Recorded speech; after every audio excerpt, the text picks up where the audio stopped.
Philosophy of education, शिक्षा का दर्शन शास्त्र, शिक्षा का दर्शन फर्स्ट पार्ट है, पहला है। Education without philosophy is blind and philosophy without education is invalid. इसमें क्या है कि फिलॉसफी और एजुकेशन का रिश्ता बताया गया है कि दोनों के क्या रिश्ते हैं। फिलॉसफी भी सब्जेक्ट है, विश्वविद्यालय में पढ़ाया जाता है, एजुकेशन भी सब्जेक्ट है, विश्वविद्यालय में पढ़ाया जाता है। दोनों मानविकी के विषय हैं, ह्यूमैनिटीज के सब्जेक्ट हैं। तो दोनों का रिश्ता क्या है, वही कहा गया है कि education without philosophy is blind and philosophy without education is invalid. मतलब यह है कि शिक्षा बिना दर्शन शास्त्र के अंधी है, ब्लाइंड है, अंधी है। शिक्षा बिना दर्शन शास्त्र के अंधी है और दर्शन शास्त्र बिना शिक्षा शास्त्र के बेकार की चीज़ है, इनवैलिड है, मतलब बेकार की चीज़ है दर्शन शास्त्र। तो दोनों का रिश्ता यही है कि शिक्षा बिना दर्शन शास्त्र के अंधी है और दर्शन शास्त्र बिना शिक्षा शास्त्र के बेकार की चीज़ है। फिलॉसफी दो उससे बना है, दो शब्दों से बना है। एक है फिलॉस माने लव, दूसरा है सोफिया माने ऑफ विजडम। इसका मतलब हुआ that is love of wisdom. Philosophy का मतलब होता है लव ऑफ विजडम माने बुद्धिमत्ता। तो दर्शन शास्त्र में जो है बुद्धिमत्ता से प्रेम किया जाता है, लव ऑफ विजडम। फिलॉसफी क्या है, दर्शन शास्त्र क्या है, लव ऑफ विजडम, बुद्धिमत्ता का प्रेम, बुद्धिमत्ता से जो है वो लोग जो प्रेम करते हैं उसी को फिलॉसफी कहते हैं। और फिलॉसफी में ही तर्कशास्त्र है, लॉजिक है, तर्कशास्त्र है। यानी जो फिलॉसफर होते हैं वो तर्क करते हैं, किसी बात को समझने के लिए, समझाने के लिए तर्क का इस्तेमाल करते हैं, लॉजिक का इस्तेमाल करते हैं। तो वही है दर्शन शास्त्र।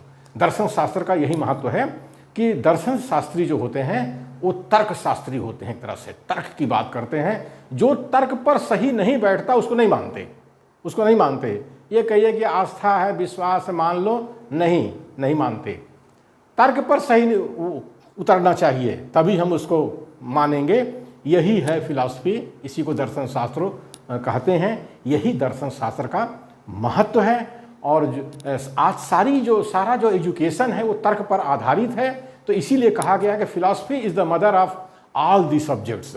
मतलब दर्शन शास्त्र जो है सारे विषयों की जननी है, क्योंकि तर्कशास्त्र दर्शन शास्त्र में पढ़ाया जाता है। और आज जो विश्वविद्यालय में पढ़ाई हो रही है, शिक्षा हो रही है, सारे विषय हैं वो सब तर्क पर आधारित हैं, तर्क पर लॉजिकली पढ़ाए जाते हैं। जो तर्क पर सही नहीं है उसको नहीं पढ़ाया जाता।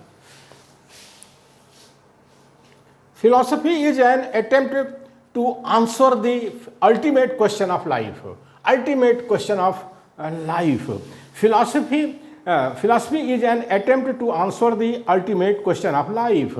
दर्शन शास्त्र जीवन के अंतिम प्रश्न का उत्तर देने का प्रयास करता है। दर्शन शास्त्र जीवन के अंतिम प्रश्न का उत्तर देने का प्रयास करता है।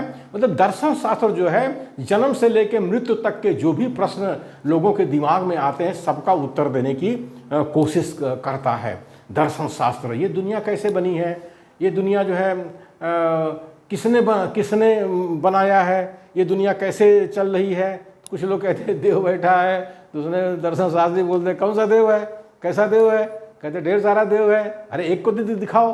तो दर्शन शास्त्री इस तरह का प्रश्न करते हैं। मतलब जीवन से जन्म से लेकर मृत्यु तक के जीवन के जो भी प्रश्न होते हैं सभी प्रश्नों का उत्तर खोजने की कोशिश करते हैं। यही दर्शन शास्त्र है। The concept of philosophy is dynamic. दर्शन शास्त्र की संकल्पना गत्यात्मक है।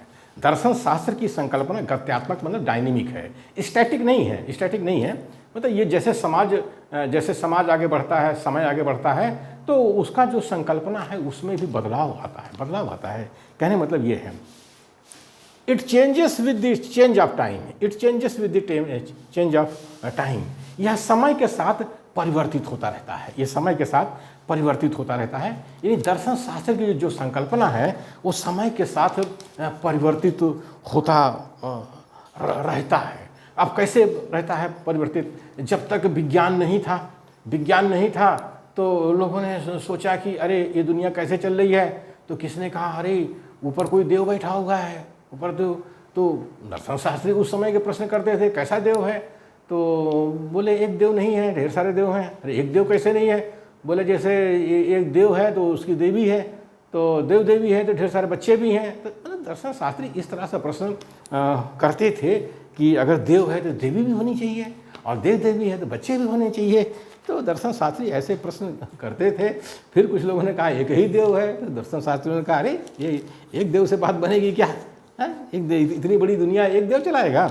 नहीं चलाएगा ना।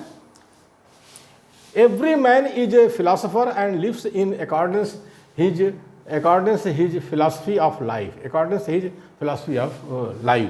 प्रत्येक व्यक्ति दार्शनिक है।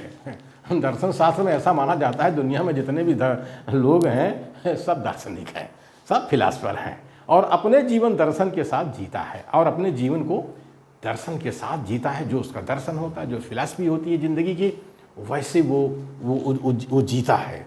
तो इसीलिए जो है कहा गया है लोकतंत्र में कि हर व्यक्ति को अच्छी शिक्षा मिलनी चाहिए, तभी जो है लोकतंत्र सफल होगा। और नहीं तो कुछ लोग ऐसे बहकाए रहेंगे, लोगों को शिक्षा से वंचित कर देंगे, जानवर के स्तर पर ले जाएंगे और जो जानवर के स्तर पर चला गया तो वो कोई तर्क करेगा नहीं, फिर उससे दान दक्षिणा वसूलते रहेंगे और उसको भेड़ बकरी की तरह चलाते रहेंगे, तो लोकतंत्र कहाँ से सफल होगा?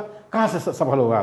तो इसीलिए जो है फिलॉसफी में कहा जाता है कि प्रत्येक व्यक्ति दार्शनिक है, फिलॉसफर है और अपने जीवन दर्शन के साथ जीता है और अपने जीवन को वो अपने दर्शन के साथ जीता है, जो उसकी फिलॉसफी ऑफ लाइफ होता है उसके साथ जीता है। इसीलिए लोकतंत्र में शिक्षा बहुत जरूरी है। समाज में जितनी ज़्यादा शिक्षा होगी उतना ज़्यादा लोकतंत्र सफल होगा और जितनी ज़्यादा अशिक्षा होगी लोकतंत्र असफल हो जाएगा। आज हम भारत देश में यही देख रहे हैं कि भारत के जो मूल निवासी हैं उनको शिक्षा से ये शैतान जो आया है ईरान से, वो पेशवा है, वो वंचित कर रहा है, मनुस्मृति के कानून लगा रहा है कि इस देश की इतनी बड़ी आबादी जो है पूरी दुनिया की एक तरह से सबसे बड़ा लोकतंत्र भारत को माना जाता है और 90% आबादी हमारे मूल निवासियों की है, SC ST OBC माइनॉरिटी की है। अगर उसको शिक्षा से वंचित कर देंगे, वो सब जानवर के स्तर पे आ जाएंगे, तो भारत का लोकतंत्र असफल हो जाएगा, भारत का लोकतंत्र असफल हो जाएगा। और यहाँ 3% शैतान हैं, वो यही चाहते हैं कि भारत के लोकतंत्र को